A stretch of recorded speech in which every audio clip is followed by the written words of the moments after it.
Welcome to another edition of Toolbox Tuesday. I'm your host, Kara Bildfell, Safety Advisor out of the Saskatoon office. I also handle the Melfort, Nippo, and Tisdale region, so if you are a construction company out there or an employee and you're looking for some more information, you can get at me at my email, karab@scsaonline.ca. That's Kara with a K, or you can reach out to our office and someone will put you in touch with me there. So thanks very much for joining us. I'm just going to go ahead and share my screen here. Today we're going to be talking about accident reporting. So we'll pull this up. Okay. Accident reporting. So we at the SCSA are putting on these brief toolbox videos for you. They're available on Facebook and our YouTube channel. So make sure to follow us on those as well as Twitter and Instagram for up-to-date information for the construction industry. All of our toolbox talks and weekly webinars, webinar Wednesdays are recorded and put on our YouTube channel. So head over to YouTube, search SCSA online, hit subscribe, and you'll get all the up-to-date information. So accident reporting. What is an accident? So an accident is any incident that causes harm or property damage or has the potential to do so. So that's going to include your near misses, which we're going to speak briefly about in the next few slides. So what types of accidents are we talking about today? We're going to be talking about near misses, first aid incidents, medical aid incidents, lost time, no lost time, property damage, and fatalities. So these are the groups that most incidents can be defined under. So we're going to dive into each one, and we'll do that now. So a near miss is any incident that did not cause injury, property damage, or a fatality, but had the potential to do so. So many near misses go unreported due to the lack of injury or property damage. We want to investigate these to an extent to determine the root cause of these incidents and attempt to ensure that they do not happen again. So for a more in-depth look at near misses, you can check out our Toolbox Tuesday with Kieran Greening. That's available on our YouTube channel. Titled SCSA Toolbox Talk Near Misses, February 16th, 2021. So just some examples of near misses. So a near miss could be, but is not limited to the following. Slips and trips that do not result in a fall or injury, that's a near miss. Icy spots on site or outside of a building. If you just notice that there's an icy spot, you don't necessarily have to slip or trip on it. That's a near miss too, because there is the potential for someone to slip on that ice. Clothing being caught in machinery and ripped before an injury is sustained, that would be a near miss as well. Roughhousing or horseplay at work, anything that falls from heights but does not strike a worker or a piece of equipment, and the list goes on. Like I said, if you want some more information on near misses, check out Kieran's Toolbox from February 26th on our YouTube channel. Next one we're going to talk about is a first aid injury. So this is a minor injury that is usually treated on site or at the place of employment by a trained first aid attendant. No medical attention is required. This can include scrapes, cuts that don't require stitches, minor sprains, things like that. Anything where you don't have to seek medical attention. Medical aid injury then is an injury where the employee does seek medical attention. They require the attention of a trained physician. This can include stitches, concussions, broken bones, anything like that. So something where you're leaving site and seeking out medical attention from a doctor. No lost time injury. So a no lost time injury is an injury that is usually a medical aid. Doesn't necessarily have to be, but it usually is.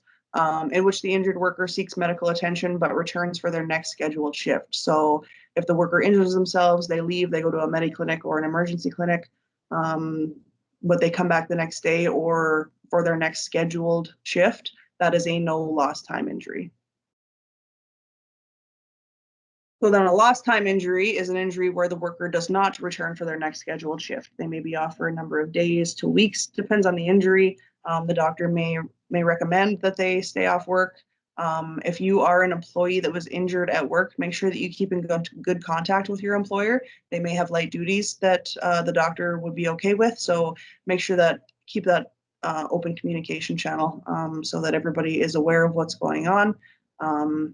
And then there's a better chance of you getting back to work earlier if you have some meaningful employment. If you're in the office doing some safety training, that would be a perfect time for that. But again, just make sure that you keep in touch with your employer, as they may have a program in place for injured workers. Property damage. So a property damage is any incident in which any property is damaged. Pretty self-explanatory. Each company may have a different set amount for full investigations for property damage, but everything should be reported regardless of cost, including near-miss incidents. They may not do a full-scale investigation if it's under $500. That's going to be up to the company, whoever's running the safety program, things like that. Make sure that you report any incident to your employer as soon as possible. So reporting and investigations. Each company will have its own system for incident investigation. Having trained individuals to conduct an investigation is beneficial to the company, as it ensures that all information required for the investigation is complete. So we offer our Leadership for Safety Excellence course at the SCSA. This is a great course for incident investigation. It goes through everything that you need to know, all the information that needs to be recorded, things like that. If you have a company that has 10 or more employees, your company is required to have an occupational health committee. If you are a company of 5 to 9 employees, you require an occupational health representative as per legislation. So these people are a great asset for incident investigations and should be included in any and all investigations. The next thing I want to talk about is mandatory reporting to the OH&S. So this isn't necessarily reporting an incident to your employer or your occupational health committee. This is the governing body of occupational health and safety. Okay. Well, there are instances that need to be reported to OH&S. You would call the Division of Occupational Health and Safety and report these to them. So section 9(1). In this section, dangerous occurrence means any occurrence that does not result in, but could have resulted in, a condition or circumstance set out in subsection 8(1) and includes the structural failure or collapse of a structure, scaffold, temporary falsework, or concrete formwork, or all or any part of an excavated shaft, tunnel, caisson, cofferdam, trench, or excavation. B, the failure of a crane or hoist, or the overturning of a crane or a unit of powered mobile equipment. C, an accidental contact with an energized electrical conductor.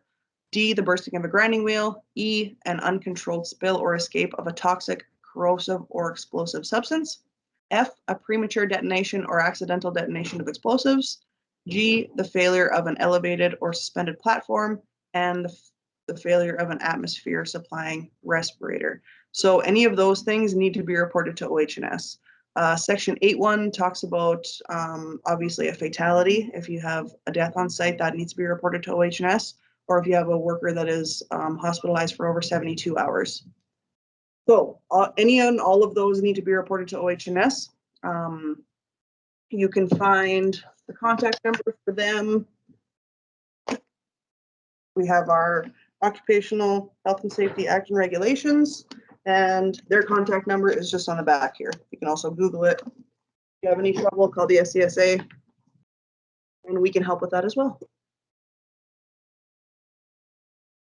Required information. So if you are reporting to OH&S, these are the things that they need to know. So a notice required by subsection 2 must include the name of each employer, contractor, and owner at the place of employment.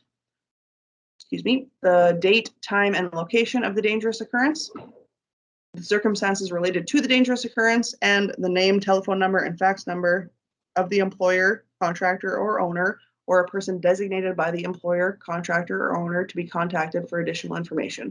An employer, contractor, or owner shall provide each co-chairperson or the rep with a copy of the notice required by subsection 2. So when you call OH&S, they're going to want to know all this information, and you have to give a copy to your occupational health committee or your occupational health rep. So I want to thank you all very much for joining me today for our toolbox talk. We'll see you next week.